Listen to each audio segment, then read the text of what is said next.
I'm Georgia. And I'm Hannah. And you're listening to Film Picnic. We begin, as always, by acknowledging that Film Picnic is recorded on the ancestral territories of the Musqueam, Squamish, and Tsleil-Waututh peoples. This land is referred to as unceded territory as it was not given up freely, and it continues to be home for the indigenous communities from which it was stolen. Mm-hmm. It is with immense privilege that we talk into these microphones and share our stories, as stories have been shared for generations before us on this land. We hope that Film Picnic can be a space for shared accountability, knowledge sharing, and reconciliation. This always was and always will be Indigenous land. Beautiful. Our guest today is an accomplished casting professional with extensive experience in television and film. As a casting associate and casting director at Clark & Page Casting, she's contributed to several acclaimed productions, including HBO's The Last of Us and the anthology series Black Mirror, and Amazon's Upload. Her impressive portfolio spans popular series such as Schmigadoon, Charmed, The 100, and brand new Cherry Flavor with over 50 credits in the casting department and 10 as casting director. Megan has established herself as a respected talent in the industry, particularly in Canadian casting.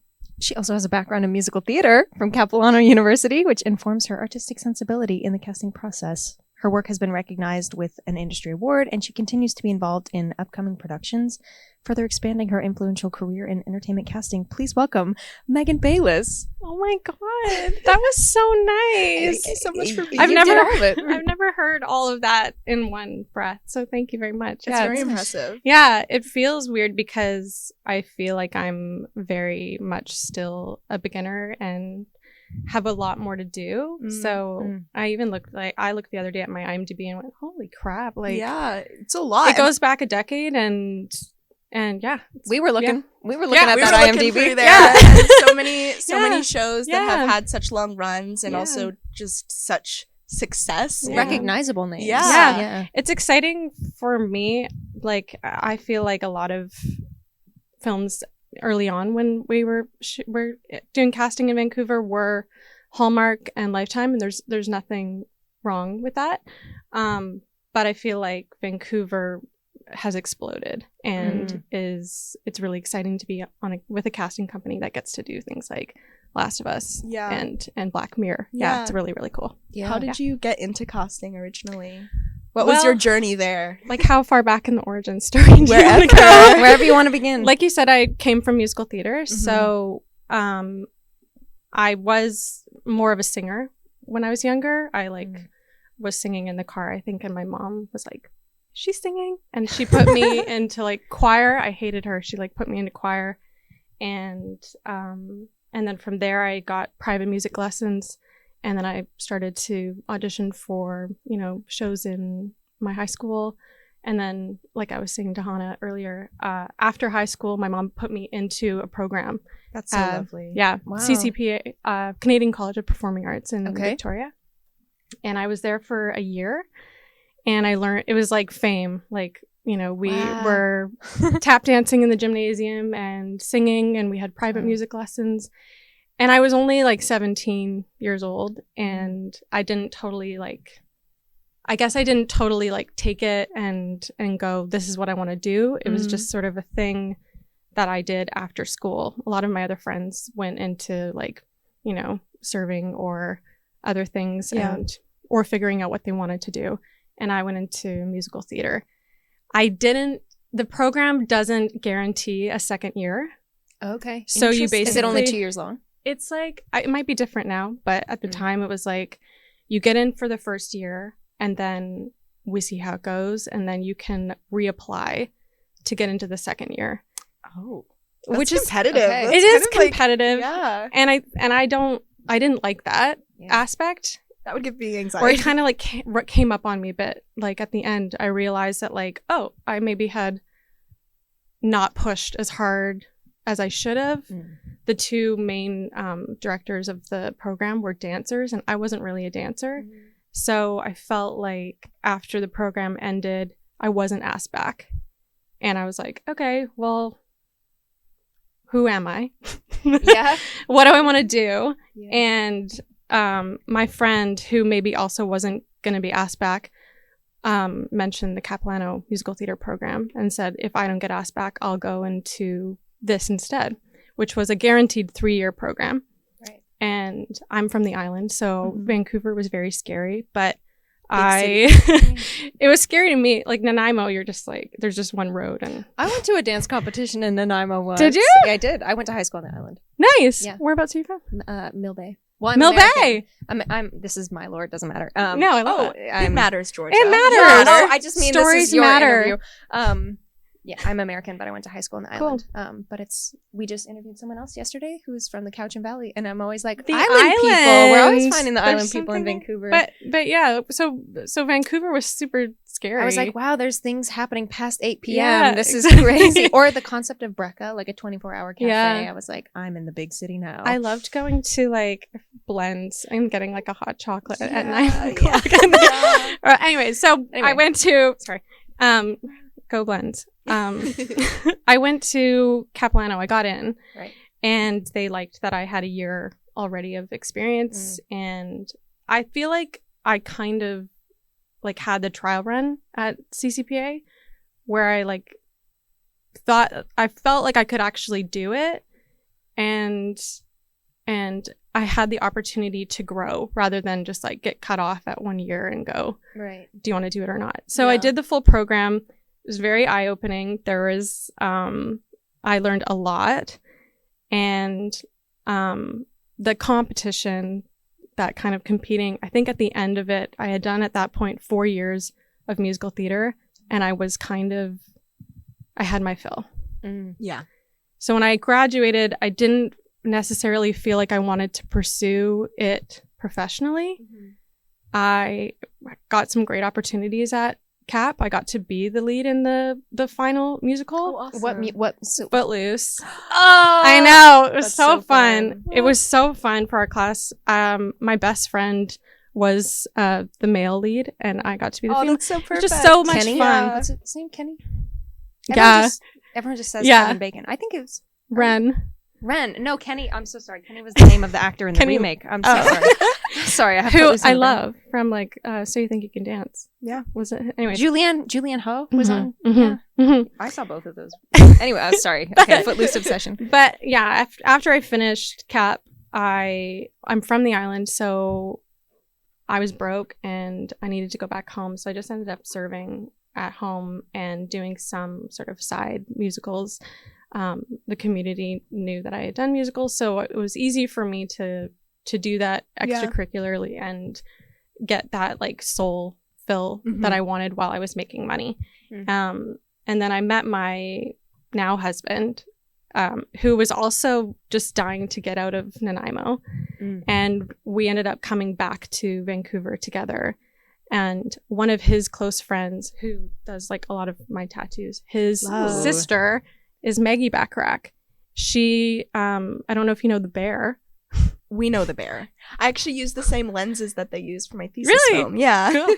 But her aunt is Jeannie Backrack, who cast the bear. Whoa. So Okay. I became really good friends with Maggie. 1 year, she was like, I think I want to be a casting assistant and I want to work for my aunt. And I was like, oh, that's cool. I didn't even know casting was even a possibility, or like, I kind of was shocked that I didn't think of it, because it makes a lot of sense if you want to go into something like that. Yeah. I didn't know that Vancouver had anything for me, but I drove down with her to LA, and her aunt was like, bring Megan to Sony, and like, Wow. we can like show her like breakdown services, and we can show her what the studio looks like. And I went. Casting studio. Mhm. Wow. Typically, you don't like Clark and Page is different. We have our own like physical office. Most of the time, casting works on the lot, and they're like usually in like a dark What does room on the without lot windows. mean? It's like where all the professionals, like it's where they film Okay. on the soundstage. yeah, like okay, film, yeah. film lot. So they're kind of there. But for us, we have our own space. So I went down there and sat in the chair, and I watched Maggie go through submissions, and I watched her pull sides, and I watched her do the things that I would eventually end up doing. And when I came back to Vancouver, she said, we just finished doing a show with Maureen Webb. Maureen Webb did the location casting. Do you want me to put in a good word for her and see if she would take on an intern? So I was like, absolutely. At the time, I was working at the old spaghetti factory. Hey, and Shout out. Hey, I Spumoni love ice cream. pasta. I love it. It was terrible. I mean, I love spaghetti factory, but like it was. Was this It's was one in Vancouver? Gastown. Okay. Oh, yes. So it's like I can the picture cruise it ship now. drops people off, and it's like madness, Mhm. and everybody's running around with their heads cut off, and I hated it. I love talking to people, but I just Service is hard. service is so hard on the body, my feet. Anyway, so anything to get out of serving. So I interned with Maureen, and it was hard. It was a complete like shift. I think people think about casting and go, you get to watch auditions and like you're Simon Cowell and you get to say yes or no. And it's not, it's very much admin. Like heavy administration. And I came from musical theater, so I wasn't like sharp at that. And I was making mistakes and it was really stressful. It's like auditioning is stressful and like all that, but hell, like casting is so intense. And I think I saw like Sabrina Carpenter on the Drew Barrymore show, and they were like, if you could do anything, like if you weren't a singer, what would you want to do? And she said, casting director. And I laughed because I was like, there's no way. If anyone looked at it and thought like, they don't know how much of a beast it is to be a casting director. And I got a lot of respect. Often in a time crunch when you are casting? Do you have, because I'm assuming you All see projects differ. Yeah.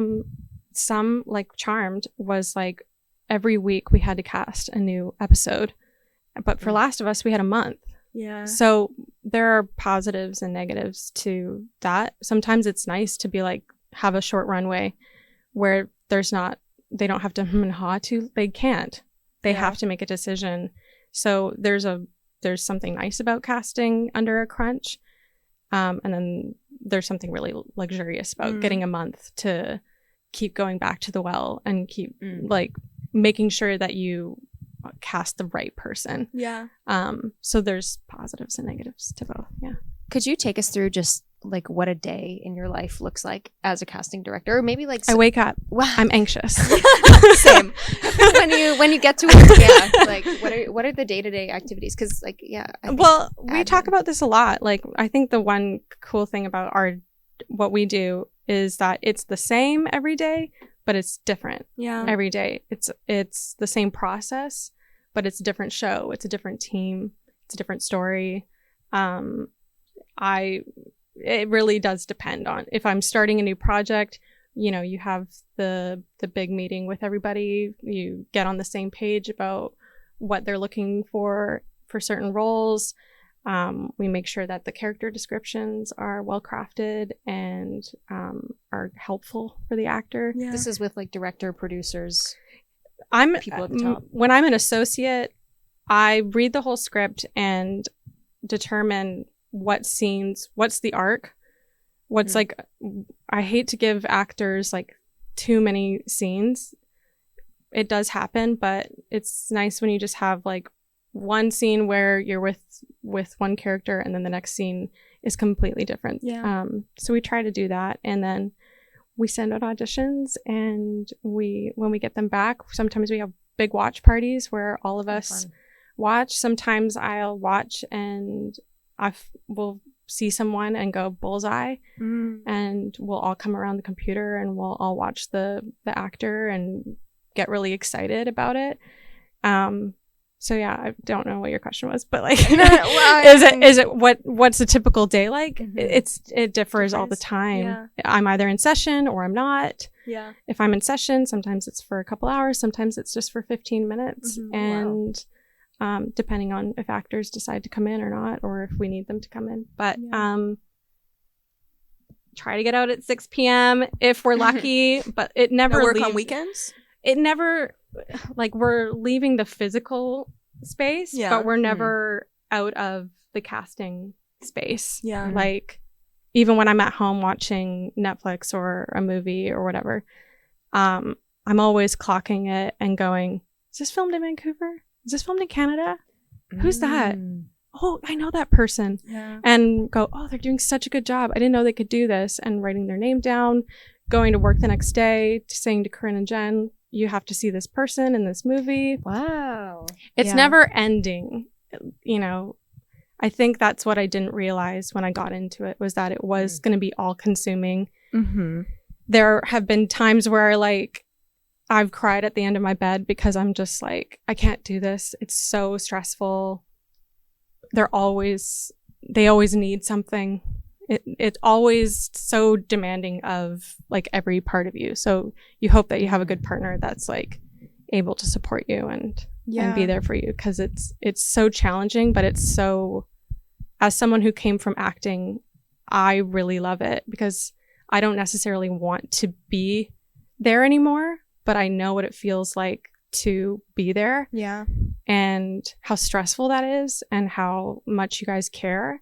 And so I feel like it's really cool that I get to be on the other side helping you get there. Yeah. Directing my thesis, I definitely learned a lot about obviously the casting process. And like, I think what we were just talking about on the couch out there of getting people to just do less and be themselves. I think Ethan actually was in my thesis film. Oh, hey. But we spent a lot of time beforehand just hanging out and like becoming friends and making the cast friends. And like, yeah, I learned a lot from what it was like being behind the camera and being like, okay, I see certain moments where it's like, oh, I see the acting there. Okay, how do we take them out of that? How do we play around with that?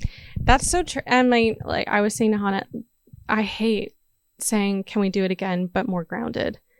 It feels like such a like unclear note, and some people get it. Some people go, oh yeah, I know exactly what you mean. And some people don't. I would say like, if you're an actor and you've been receiving that note, film yourself with somebody that maybe makes you a little nervous and see what you're doing without realizing it. Are you lifting your eyebrows a lot? Are you doing the exact same thing at the exact same point every single time? Maybe you've been over rehearsing yourself. Maybe, so it's all those things where like, I feel like I'm a different casting director than maybe my colleagues. Yeah. Rebecca likes to focus on story. What are you feeling?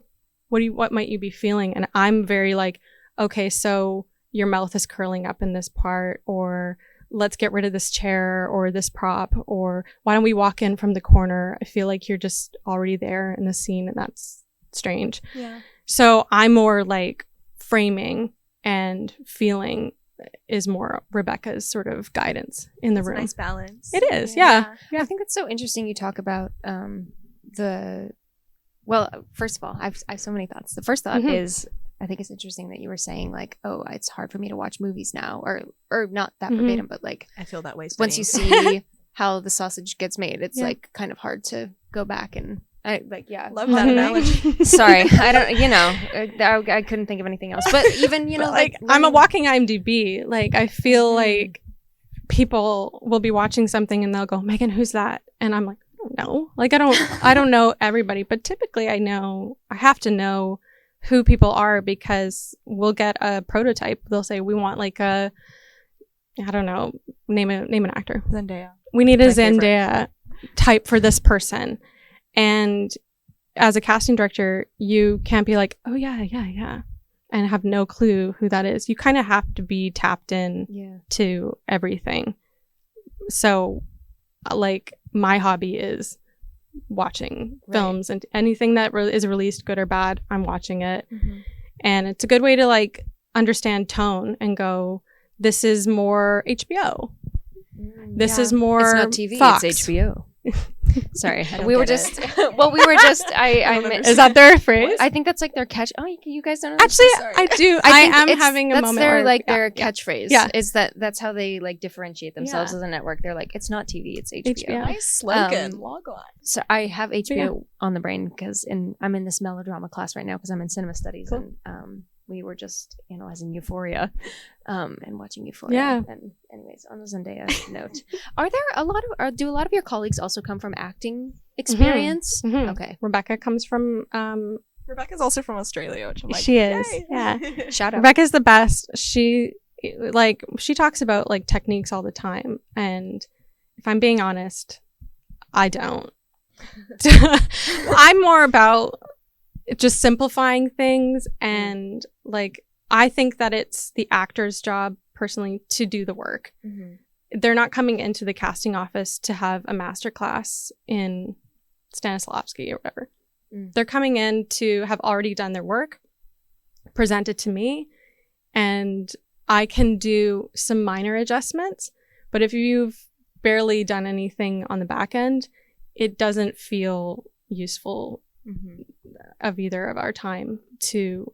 I'm very generous. I think that I'm one of the more generous in the room. I'll let you do it a few times. I'll even do it again just so I can go, the next time they'll be better. Yeah. Maybe not for this time, but at least I've like sent you back out going, I'm doing a little bit too much, or I need to stop with the props, or I don't need to run down the hallway 6 times to show that I'm out of breath. There's a lot of things that I try to just give you a little piece before you go. And I try to get you as best as you can be. So I have we really want to present like a ton of great people. We want to be spoilt for choice. And so I feel like when I'm working with you guys in the room, I try to get you to be the best that you can be so that I can present you to my producers and directors.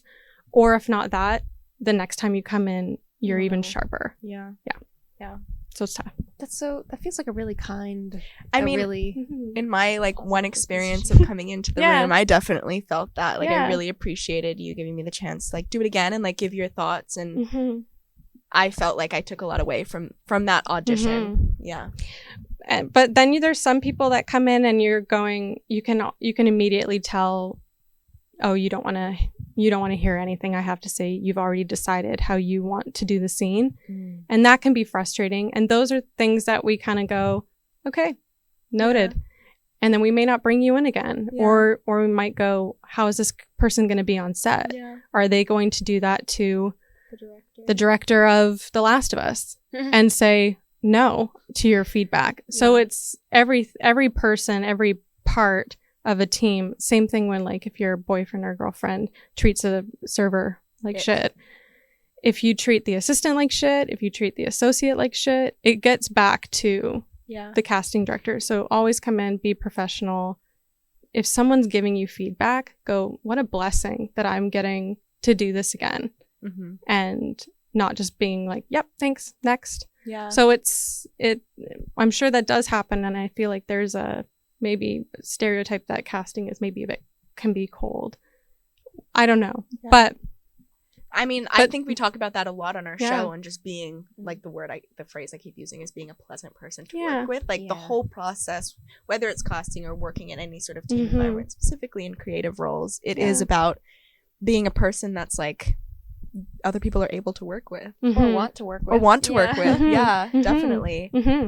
With when you're casting shows like The Last of Us or Black Mirror, and which are union, are you selecting the actors that are going to audition? Like, do you go through headshots and profiles on Actors Access and Workbook and all of that? Or is it more like, we're going to put this out to agents and they're going to show us their best? The way Breakdown works is when we release the character descriptions for a project, your agent will submit you. Sometimes we'll go, we're not seeing some people that we know can really do this part. So casting we call them CDS, like casting director selects. We'll go and seek the people that we wished were submitted. But we'll go through hundreds and hundreds and hundreds of headshots and photos. And that's what I've built over time. Is when I got into casting, I needed to learn all the Vancouver actors. And I think that's what was like that was hard at the beginning, because I wanted to be coming from more of a creative like part of it, but the creative part I needed to build.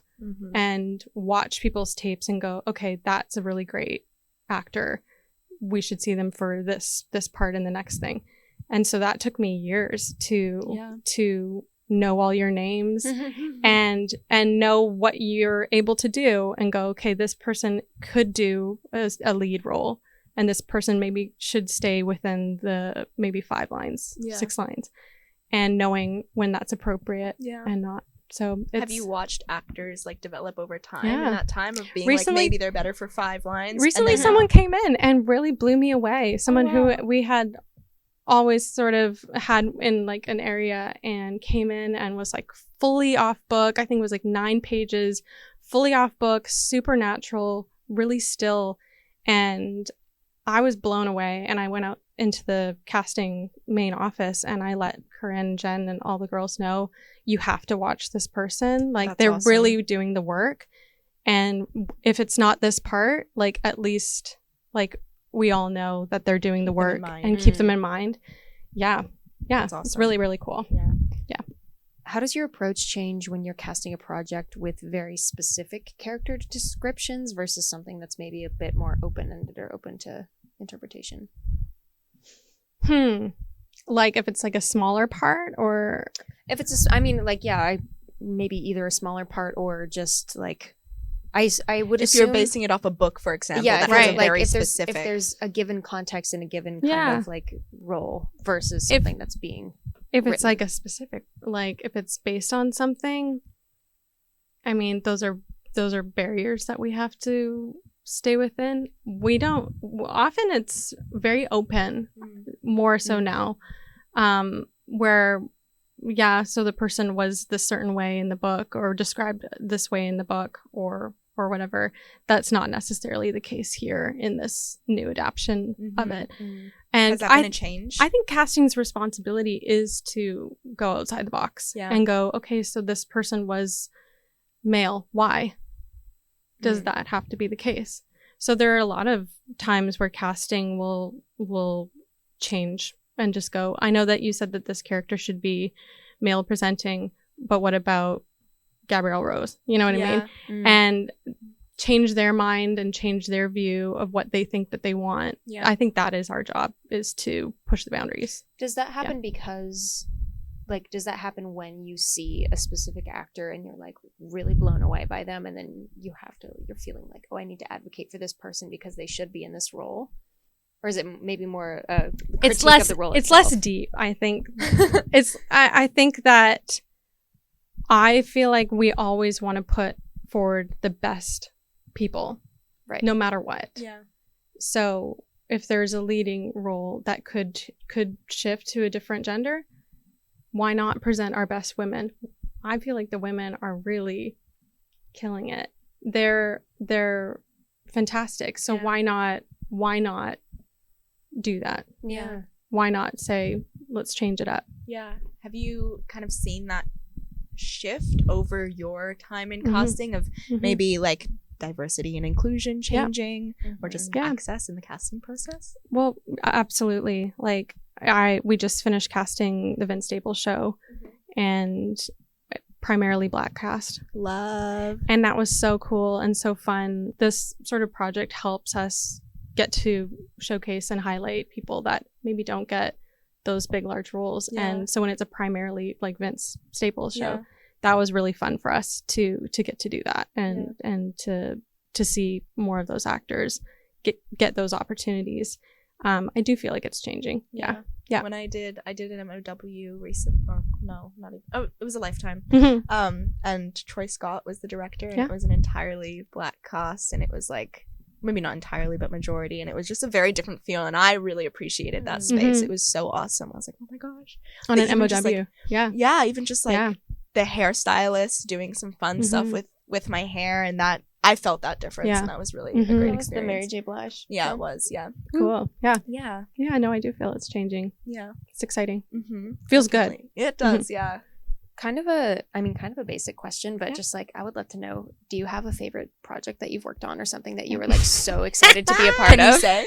Last of Us. Yeah, so cool. Last of Us is like, it was huge because I'm a gamer. Like when I met my husband, we were living in his like studio workspace, and it was like 2013, and he's like, oh, there's this new game that came out. It's called The Last of Us. Apparently it's really good. And so we played it. We'd like eat nachos in bed, play Last of Us. And I was so like, I've never played a game like that where like the cutscenes would just seamlessly go into this like cinematic moment where you're finding yourself being, you know, moved and choked up by the characters of the story. We were obsessed with the game. And then the pandemic happened. I was in casting. The pandemic happened, and Corinne and Jen were like, yeah, there's this HBO show. And I was like, is it The Last of Us? And they're like, oh, yeah. And I went, okay, so we have to do it. So we ended up getting it. And that was insane. Like, to have played the game 8 years earlier and get to cast the first season was so full circle. And like, yeah, and to get to read the scripts and see what they were doing, it was very exciting. And yeah. Do you feel strongly about advocating for Canadian talent? Because just I mean, within like a larger American behemoth kind of system, like, I mean, season 2, Spencer Lord is playing Owen, and he's from Vancouver, and he was, I think, like a lot of actors see like a role like that and go, what's the point? Like, it's probably not going to go to a Canadian. It's probably going to go to American. And sadly, you know, that sometimes does happen. But Spencer's probably sick of me saying this, but he's like our unicorn in a way. He represents that, like, don't just write it off not auditioning for the role because you think it's going to go to an American. Audition for it, kick ass, prepare, and deliver solid work, and it can completely change your life. So the question, are we advocating for Canadian talent? Absolutely. Like, always. And we're always in your corner. We're always, your agent is your cheerleader, but what you don't see is all the behind the scenes from casting. That we're on all the calls. We're saying, you got to look at this person. We love this person. And then everybody, whether we're working on the show or not, we're huddled behind the computer when you're doing your callback, and we're rooting for you. And we really do care about you guys and want you guys to get the part. So we're all working really hard for you. Yeah. That's awesome. Yeah.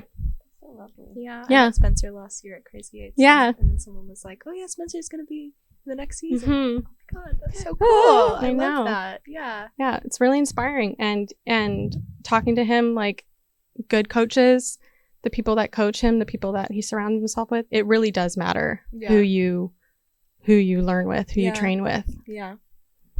Be choosy. Look up who your coaches are. What have they done? Can you tell us or give us any sort of insight into, like, maybe some notes that you've heard coaches give that are just like, I mean, I'm sure it depends on the show, and maybe you're like, I actually don't want to say that. But, like, is there anything that, I mean, like you mentioned when I was doing my audition, I was like, what kind of might be like, an ick is not the right word to use, but like in an audition, like using too many props, or obviously like being way too big, or it doesn't. So I will speak for myself. I'm not speaking for all of the casting directors just of the world. In your personal my experience. Personal things. There are some moments where it's like, if there's eating in the scene and you brought like a bag of chips and you're eating throughout the entire scene, no. Take one bite. No. Like, put the chip bag down. It shouldn't be the second character in the scene. Sometimes it really works. Like, sometimes there was one person who was eating a burger, and we were watching it and going, oh God, is the director gonna like hate us for sending this? Because he was so committed while also eating the burger. And we were like, sorry if the burger is like distracting. We just felt like he really was the character. And the director producer was like, it didn't bother me and I love it, and let's hire him. Yeah. Okay. So it's a feeling where you can tell when the actor's eating it for for just like to Yeah. do something for business, and you can tell when it's for when they're actually being the character. So I would never say like don't ever eat, but don't make it your like I'm gonna bring an apple to every audition and like be always eating this freaking apple. Yeah. We can be a little bit off put by that choice. Like I said earlier, like there was one person who ran up and down the hallway, and then like I had to have the audition door open so that they could run like from the hallway in.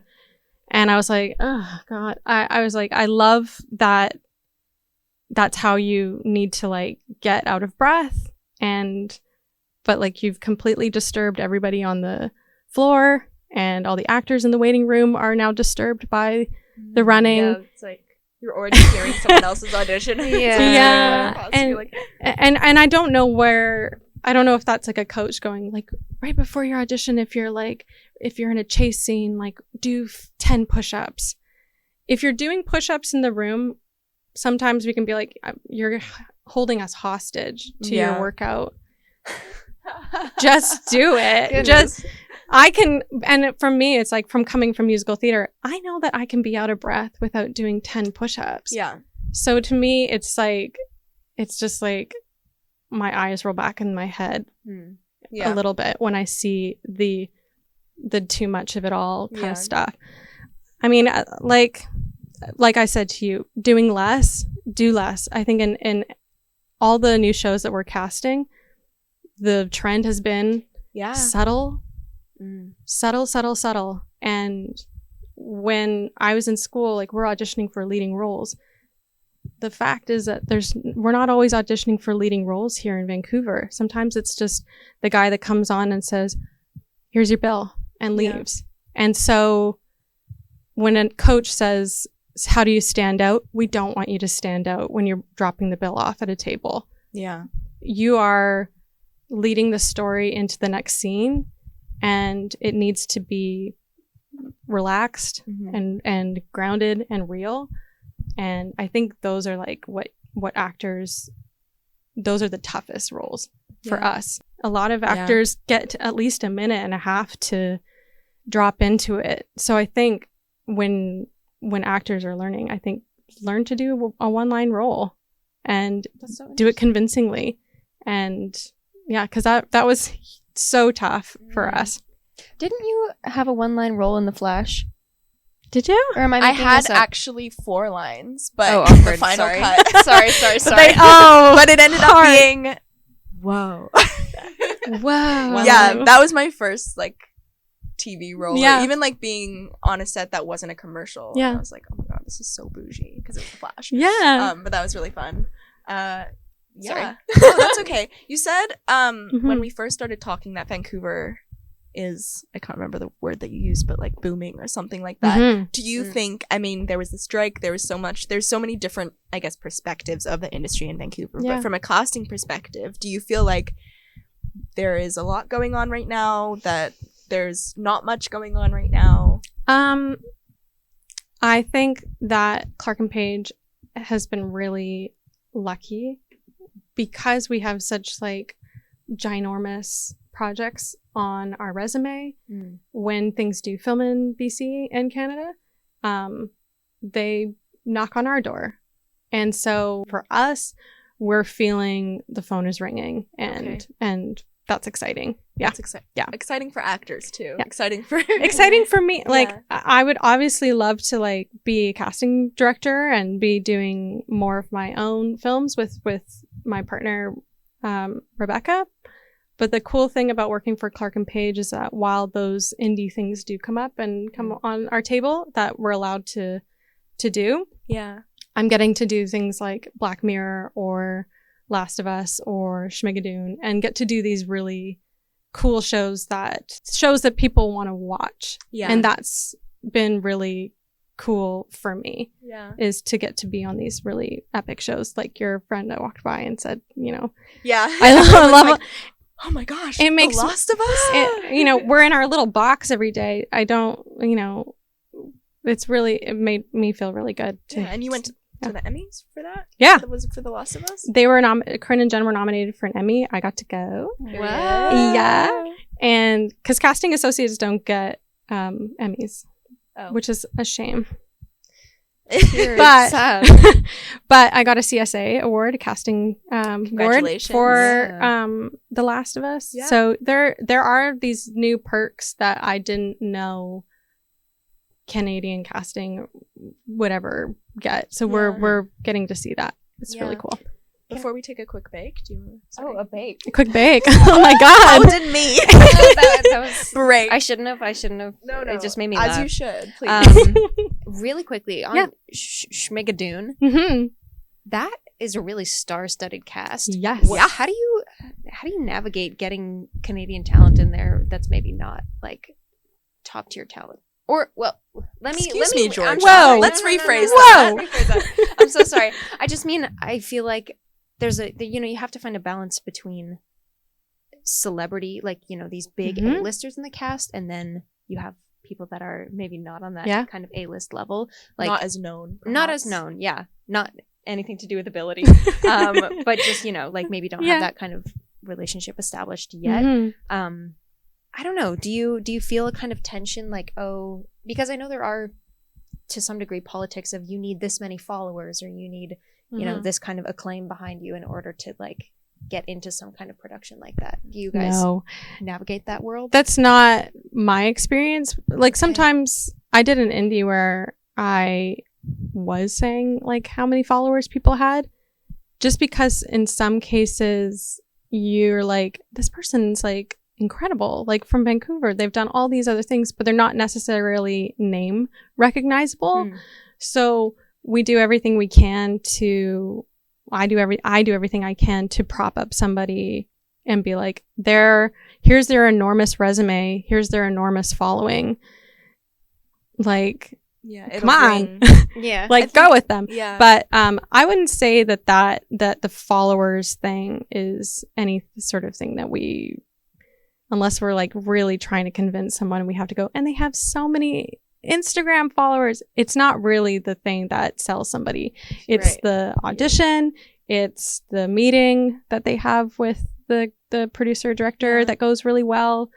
It's our own like personal relationship to them. If there's somebody we've seen since they've like started in the industry and we're like, they're so capable. There are a lot of things that we do to support and put somebody.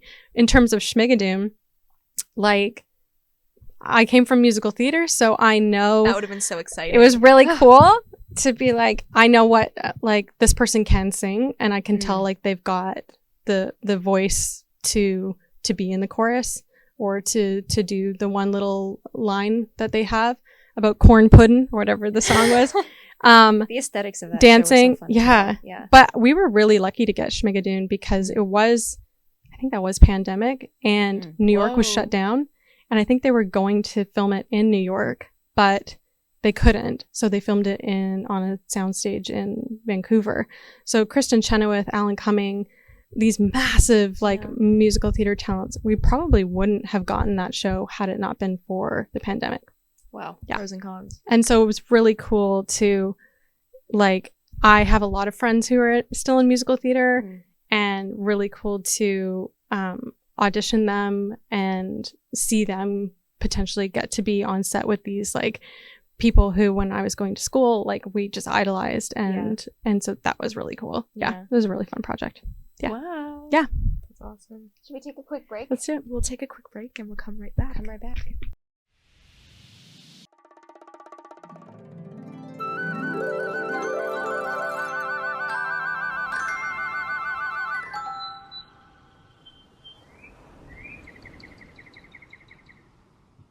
I'm Hannah.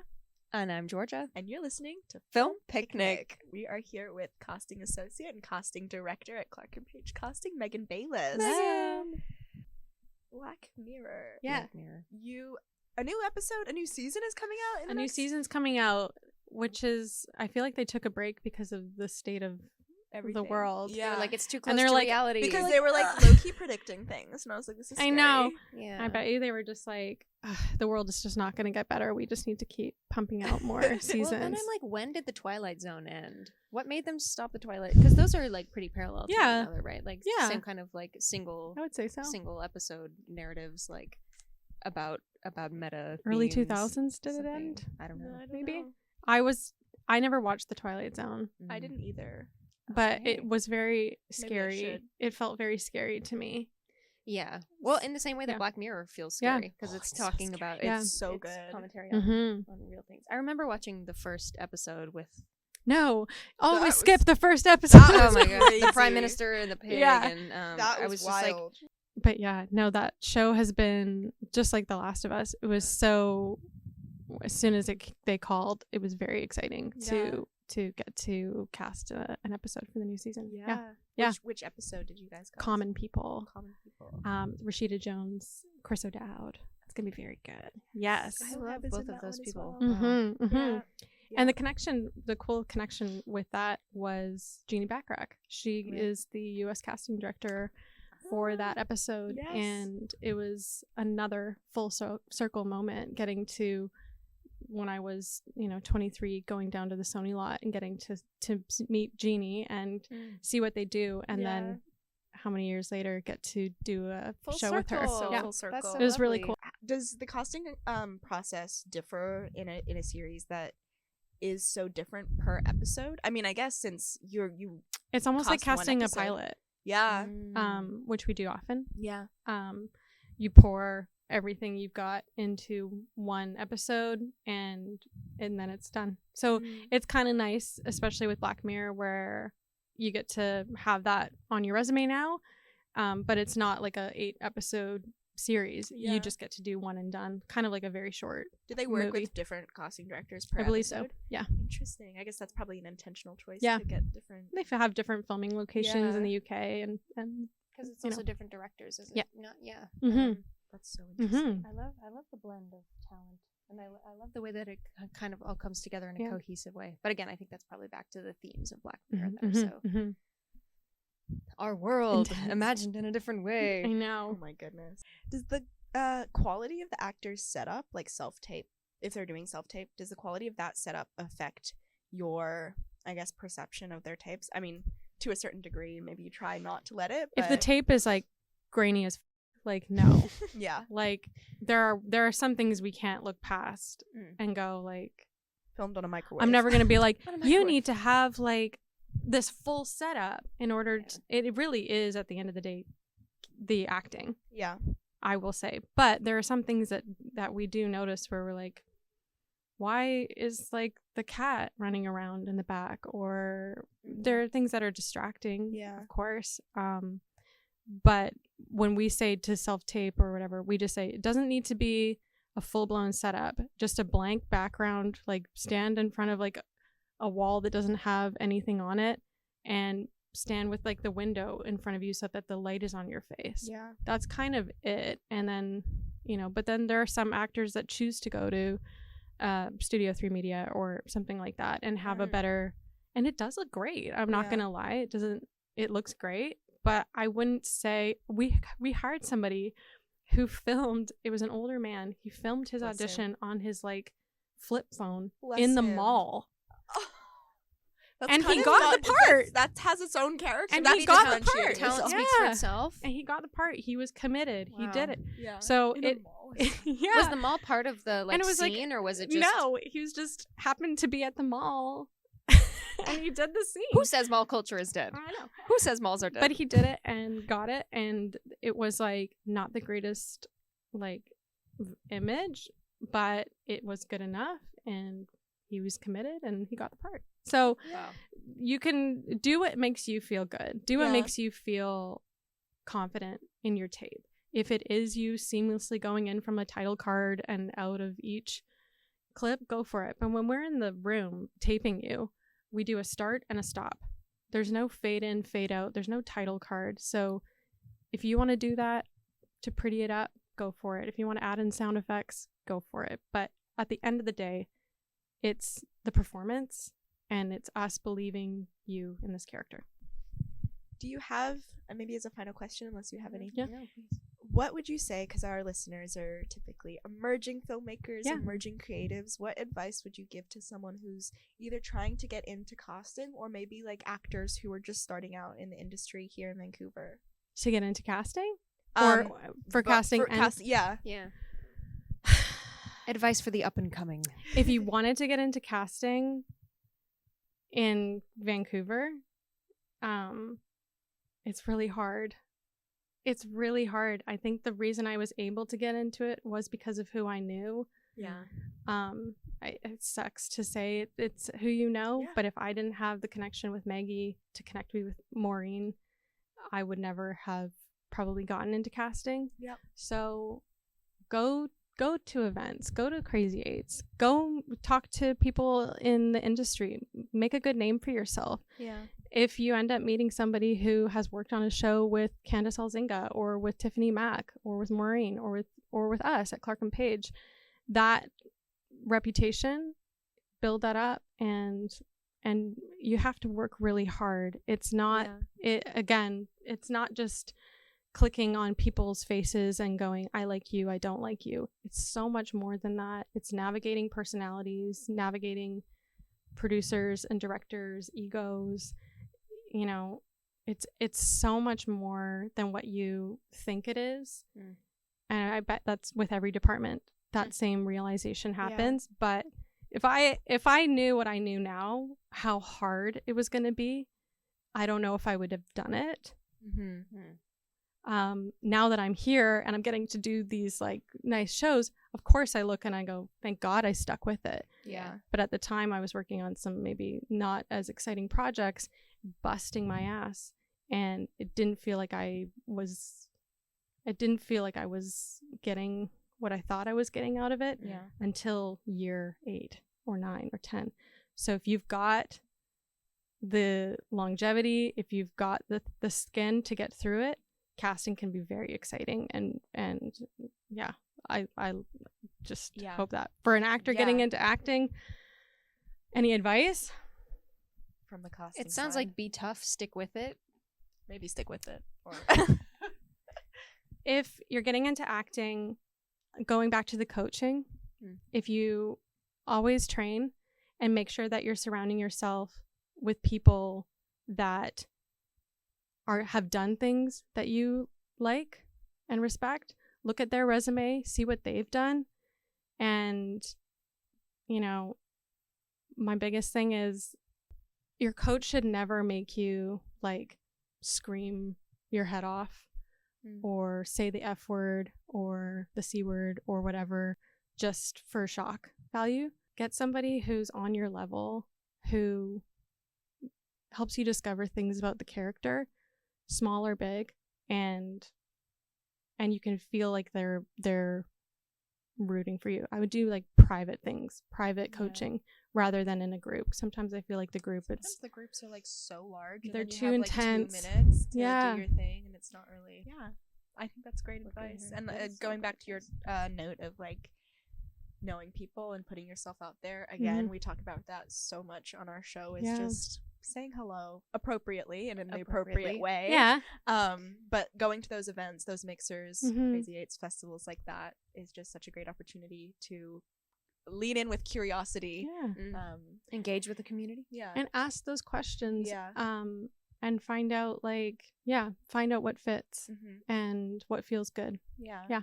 Yeah. At the end of the day, we want to cast this part. We want you, when you enter our room, to be it. Yeah. We don't want to keep looking and looking. We want to hit the bullseye. And so, the biggest thing that actors can take away is that casting is rooting for you. We want you to succeed. We want you to come in and nail it. So just come in confident, and that's all you can do. Yeah. Thank you so much, Megan. Of course. Thank you for My pleasure. Thank you for sharing all your insights. My pleasure. Listeners, thank you so listeners. much for listening. If you're watching, hi, hello. Thank you for watching our YouTube. Please enjoy the rest of your day. Don't forget to check us out on @FLM Picnic on Instagram or any other social media. Yep. You can also you go. Oh, please. You can also find recordings of us online. Our episodes are online on Spotify or on the CITR website. We will see you next time on Film Picnic as we continue to debunk the film industry with meaningful conversation, one picnic at a time. Bye. Bye.